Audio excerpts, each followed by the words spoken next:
channel. Today it's Thursday. We're coming towards the end of the week. We just rolled those fields in earlier on in the week, and now we're taking some cattle out. We've got some stores which are going out to the marshes, so we'll head off now down to the Broads. I've got a few loads to take down there today. It is starting to feel like spring. We've got some good weather.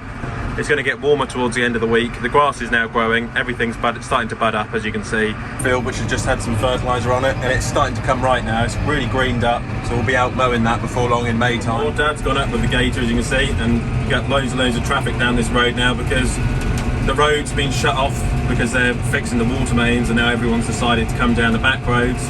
But this is the sort of stuff we've got to contend with now, which we never used to have to. So new marshes on the right, we're going to go past them because we're growing them for silage. So we'll keep going past them, let them grow silage, come back later on and we'll mow that and get it all baled up later on in the year. Always love this time of the year.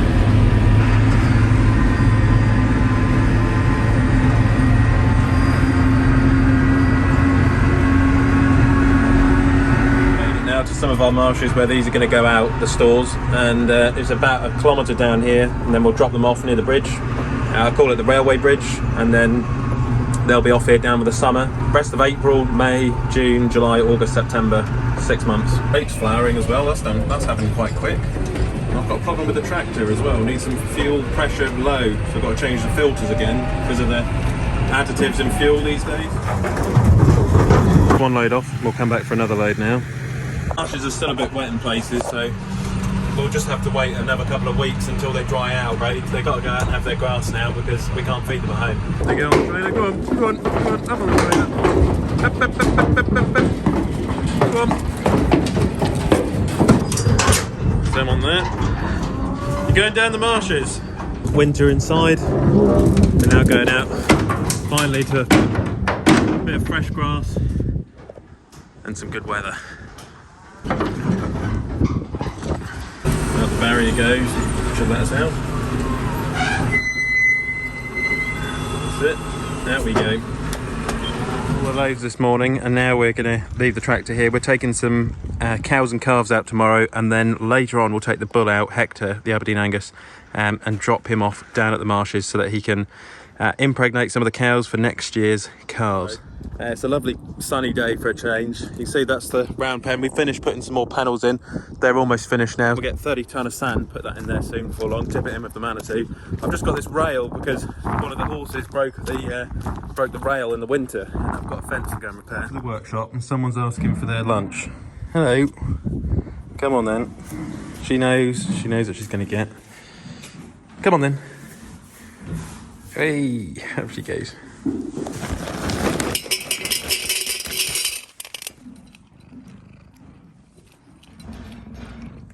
The horse jumped over it. Luckily the horse was unscathed. There's barbed wire on the fence. I've got to cut a new bit of rail. 288, which is 288 centimetres, is what I've got to cut. The sheep. And then the lamb's coming to see us. Hello! Hello, you three. You're adorable. Oh, I know. Get a pair of pliers to get this other bit of rail off because, as you can see, it's got the barbed wire on. I keep meaning to get a pair of those pocket pliers you can get, multi-tools, and then I could cut that off, but I need to go and get a pair of pliers. Take that off there so we don't damage the little lambs whilst we repair the fence.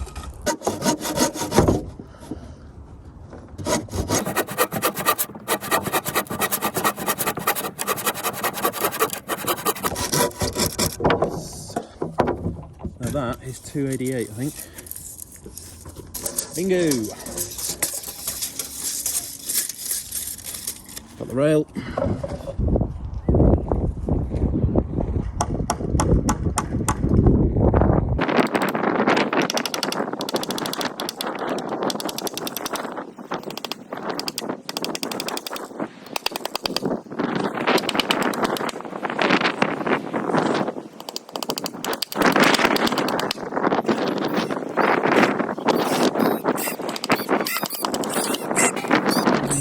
Genuinely surprised myself by that. Managed to sort this bit of fencing out. Just got to cut a bit of barbed wire off, and we'll be there. Not too bad. Dry today, but now it's raining again. Chucking it down. complicated, isn't it?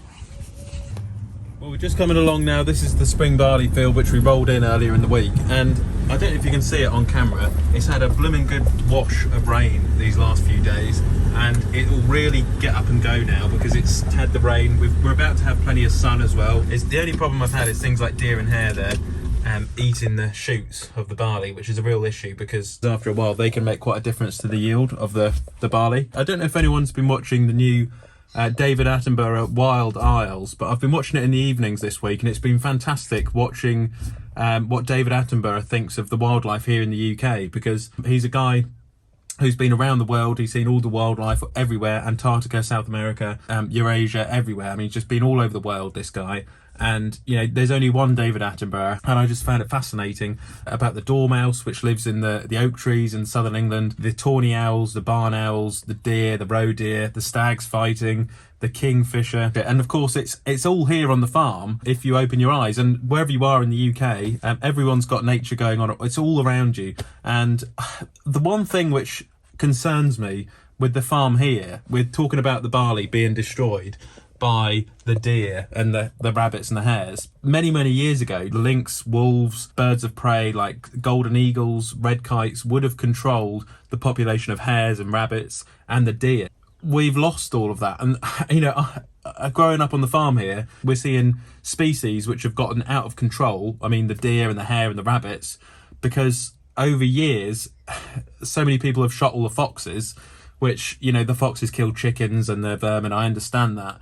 But I just wonder, is there a predator which farmers in the UK could reintroduce to try and stem the population of other pests which are decimating crops?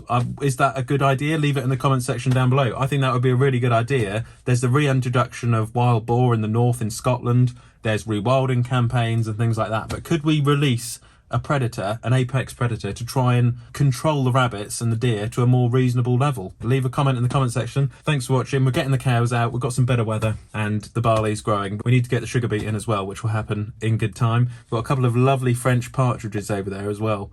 So yeah, I do like getting out and looking this time of the year in spring. It's nice to look at all the birds and bees. You spend so much time, you know, when you're on the tractor or on the telehandler looking after the cows and calves, you don't ever take the time to stop and just look at what's around you. So that's what I'm trying to do this evening. I'm just going to have a little check around and try and see if we can see any wildlife. There's some red kites as well which live on this farm somewhere. From the nature programme on the Olly's farm this evening. I'll catch you in the next one. Click here to subscribe to the channel, and click here to watch another Olly's farm video.